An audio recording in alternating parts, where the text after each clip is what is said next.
নমস্কার বন্ধুরা, হরে কৃষ্ণা। আমার আরও একটা নতুন ব্লগে আপনাদের স্বাগত। দেখতে দেখতে 10 দিন কেটে গেল। আজ গণপতি বিসর্জন, আজকে তাই লাস্ট আরতি। সবাই মিলে নিচে আরতি করা হবে। চলুন আপনাদেরও দেখায় এখানে গণপতি কিভাবে বিসর্জন হয়, কত মজা হয়, কত সুন্দরভাবে। সকালে সবাই মিলে আরতি করার পরে তারপরে বিকেলে আজকে বিসর্জন আছে।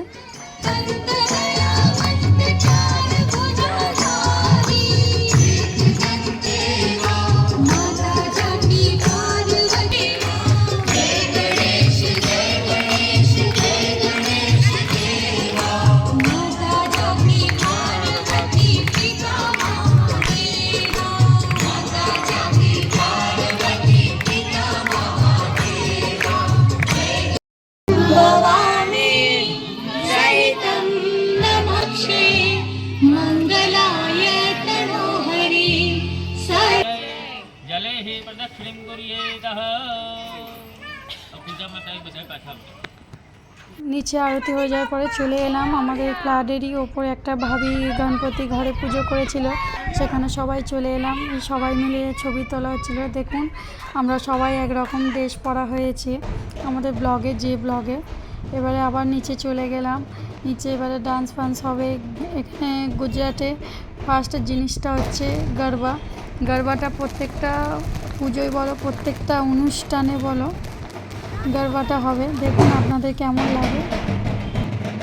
আমাদের কলকাতায় যেরকমভাবে দুর্গা পুজো বিসর্জন হয়, তো মা দুর্গার বিসর্জন হয়, সেরকমভাবেই অনেকটা এরকম হয়। খুব ভালো লাগে, বেশ ফিলটা পুরো ওই রকমই লাগে। প্রত্যেক বছরই বেশ গণেশ পুজোটা আমাদের দারুণ মজা হয়। দেখতে দেখতে কীভাবে 10 দিন কেটে যায় বোঝা যায় না। দেখুন কেউ গণেশ সেজেছে, কেউ ইঁদুর সেজেছে, কেউ বজরংবলী সেজেছে। বেশ দেখতেও বেশ ভালো লাগে বাচ্চারা।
থেকে প্রায় 6টা পর্যন্ত এরকম চললো, দিয়ে তারপরে এবারে আমরা বেরিয়ে পড়েছি আলাদা একটা টেম্পুতে আমাদের গণপতি নিয়ে বিসর্জনের জন্য। চলুন আবার ওখানে গিয়ে দেখায় কোথায় বিসর্জন করা হয়। চলে এসেছি।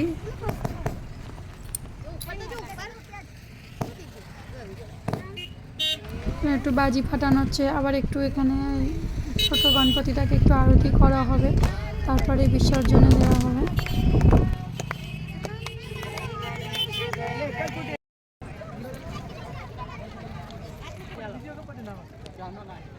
এখানে আশেপাশে নদী বা গঙ্গা নেই সেরকম, ওই জন্যে এই বড় খালটার মধ্যেই বেশিরভাগ গণপতি বিসর্জন করা হয়। দেখুন আরও একটা গণপতি আসছে, একটা বড় মতন। ওদিকে আস্তে আস্তে অনেকটাই ভিড় হয়ে যাবে, ওই জন্য আমরা তাড়াতাড়ি করে চলে এসেছিলাম।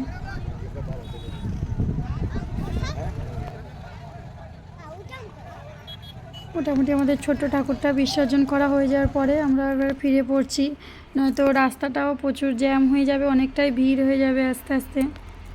আপনাদের কেমন লাগলো প্লিজ কমেন্টে জানাবেন।